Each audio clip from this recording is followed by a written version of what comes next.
আমাদের 2016 সালে 54তম আন্তর্জাতিক গণিত অলিম্পিয়াডে বাংলাদেশ দল যেটা হংকংয়ে গিয়েছিল অংশগ্রহণ করতে, 6 সদস্যের দল। তারা প্রায় 110টা অংশগ্রহণ দর্শক তাদের পজিশন হলো 35তম। এর মধ্যে যদি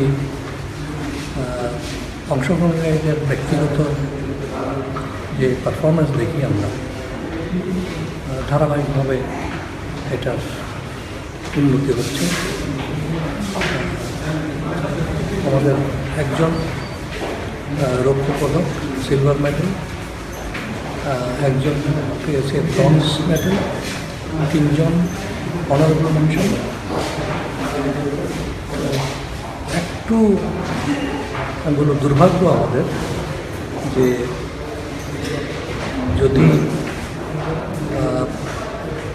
যে রৌপ্য পদক পেয়েছে যদি আর একটা নম্বর বেশি পেত তাহলে স্বর্ণ পদক পায়। একইভাবে একজন যে ব্রোঞ্জ মেডেল পেয়েছে সে যদি আর এক বেশি পেত তাহলে রৌপ্য পদক পেত। তাহলে আমাদের এবার একটা স্বর্ণ একটা রৌপ্য আমরা এই প্রথমবারের পেতাম। তো যাই হোক,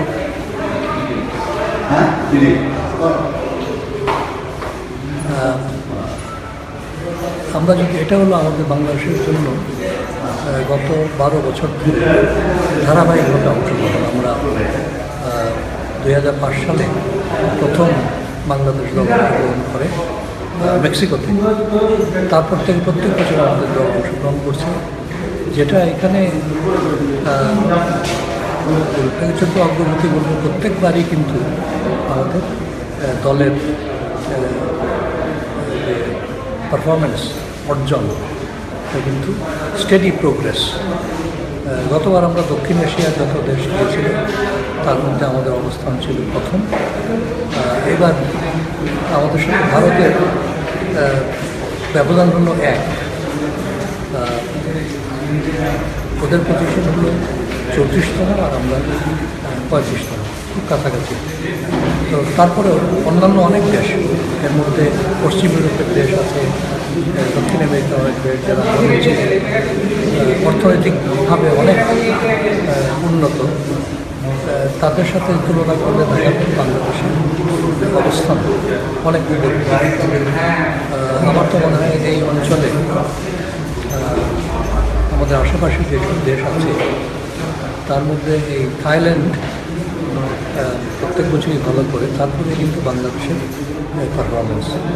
আমি অত্যন্ত আশাবাদী যে এই যে আমরা গত 12 বছর ধরে আমাদের কোচ বলি বা আমরা সারা দেশে যে গণিত শিক্ষকরা আছেন এবং আমাদের যারা ট্রেনার একদম প্রাথমিক পর্যায় থেকে শুরু করে যে তাদের মোটিভেট করছে, যেটা আগে গণিত বৃত্তি ছিল সেটা দূর হয়ে এখন হাজার হাজার ছাত্রছাত্রী সারা দেশে যারা কিন্তু গণিতে আগ্রহ নিচ্ছে এবং আমাদের সারা দেশব্যাপী যেই প্রতিযোগিতা হয় সেখানে অংশগ্রহণ করে আস্তে আস্তে আমরা জাতীয় পর্যায়ে এনে সেখান থেকে আমরা দল নির্বাচন করি।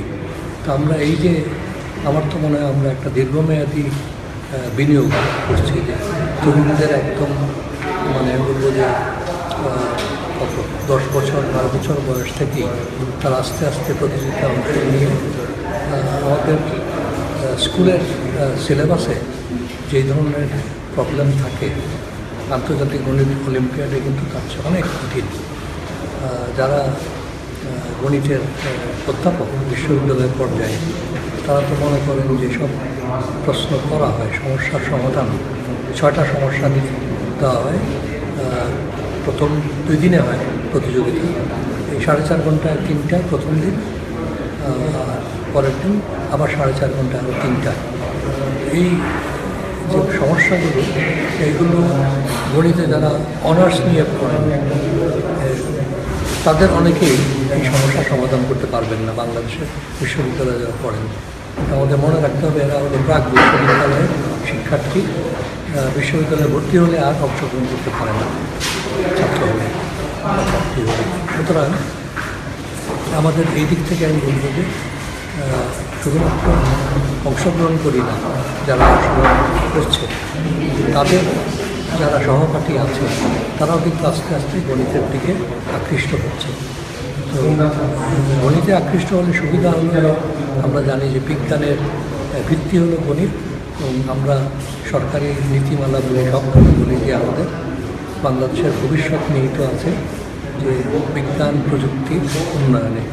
সুতরাং এই গণিতে যে আমরা একটা দৃঢ় ভিত্তি প্রতিষ্ঠার চেষ্টা করছি, সেটা আমার তো দৃঢ় বিশ্বাস যে এটা আর কয়েক বছর পরে সুফলতা আমরা পাবো, যে এখানে বিজ্ঞান ও প্রযুক্তির অন্যান্য ক্ষেত্রে আমাদের শিক্ষার্থীরা আরও বেশি সংখ্যক আগ্রহী হবে এবং তাদের পারফরমেন্স এবং তার থেকে যে দেশের যে উন্নয়নে তাদের অংশগ্রহণ এবং তাদের কন্ট্রিবিউশন অনেক বেশি দেখাতে পারবে।